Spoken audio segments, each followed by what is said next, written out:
Hey guys, so I just wanted to talk a little bit today about your sanitizers. I've done a video on your core products as far as your pH, alkalinity, and calcium or total hardness. So this is going to be a quick video by itself on sanitizers. So it's going to basically tell you a little bit about the really there's kind of three different sanitizers you can use in the water to kill bacteria, but the main two are what you hear more common of is chlorine or bromine. So chlorine is sodium dichloride. Yes, you do see chlorine in bleach and things like that. Bleach and things like that are not as strong of chlorine, so you have to use a lot more of it. And bleach is not really made for using in your hot tub or your pool. If you're using bleach in your pool, quit. Get like a liquid chlorine or a powdered shock or something like that. But bleach is a no-go for hot tubs or pools. No matter what type of hot tub, no matter what kind of pool, bleach is a no-go. So sodium dichloride is what we use for chlorine in the hot tub, which is a powdered chlorine. They make a couple different types of chlorine. There's a sodium trichloride. Trichloride is made for pools, so that's what you see in a tablet form. That's usually the 1-inch tabs or the 3-inch tabs. Trichlor is affected by sun and heat. So that is why in the summertime in your pools, you have a stabilizer or a UV block to basically help the water keep chlorine in the water instead of burning off with the sun, because you can't cover a pool like you do a hot tub. So that's your trichlor. Again, you don't want to use trichlor in your hot tub. You want to use a dichlor, just because a dichlor is not affected by heat or sunlight. And you'll see that obviously more darker, hotter environment in a hot tub than what you will in a pool. So you want to use a dichlor in your hot tub. And so chlorine is a killing agent by itself. So chlorine will go into the water, it will be active, it will kill any bacteria that it recognizes in the water off top. Now, chlorine, after using it for a little while, it will actually build up a byproduct called chloramines. And sometimes chloramines can cause a chemical odor into the water. And the only way to get rid of the chloramines is to burn it off. And you burn it off with shock, monopersulfate, MPS, non-chlorine shock. You don't want to keep adding chlorine on top of chlorine because you're building more chloramines. So you want to make sure you're using a non-chlorine shock. So chlorine, because it is active and it's killing bacteria off top, it is a little less stable in the hot tub. So when you put chlorine in, it is active, it kills bacteria, and then it dies off. And then you add it in and it goes up, kills bacteria, and then it dies off. Whereas bromine is a little more hot water stable in the hot tub. Everybody uses one or the other. Y'all saw the other day I used chlorine in mine. Chlorine is not harmful or anything like that. But bromine is a little more hot water stable. So bromine comes in a few different forms also. You can have it in the 1-inch tabs. They have a liquid bromine, and then they have a powdered bromine also if you don't want to float tablets. Tablets are 9 times out of 10 what you'll see more of when people are using a bromine system. But they do have it in other forms if you like the bromine system but you don't like floating a floater.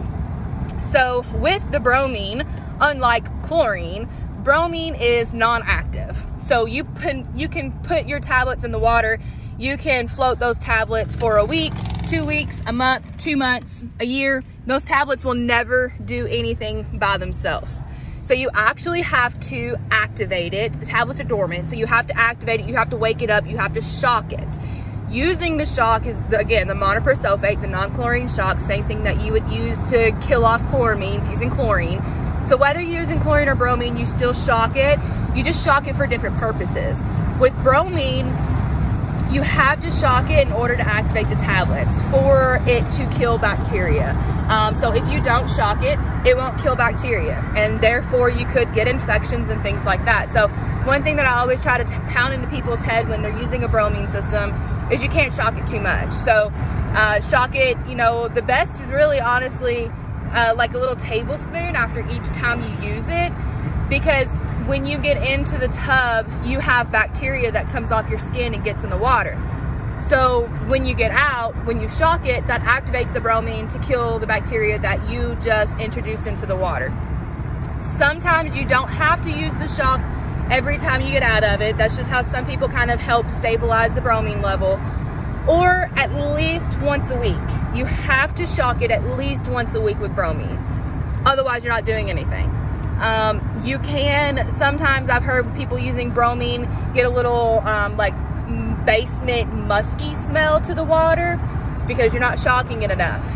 Again, you cannot shock it too much. No matter what system you're on, you can't shock it too much.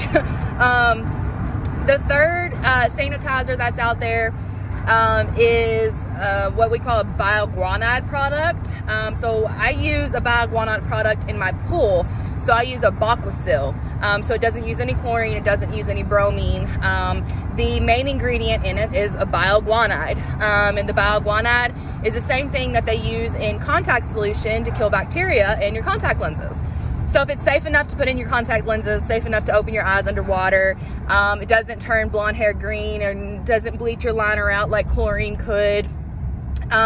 So they use, they have a bioguanide product for hot tubs also. It used to be called a Baquaspa instead of Baquasil. It was a Baquaspa. Baquaspa has changed its name here lately. Now you can see it as a Seronaspa.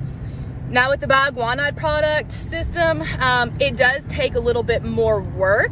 So honestly, unless you are literally physically by doctor's note allergic to chlorine or bromine, I honestly wouldn't put you on a bioguanide product in the hot tub, just because it's a little bit more work to have it done. So you have a 3-part system. So you have, one is the shock, or one is the water line control, 2 is the sanitizer, and 3 is the shock. So you have 3 liquid steps with the bioguanide product system that you have to use weekly.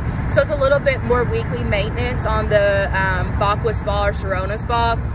So it really is kind of last resort system that I put people on.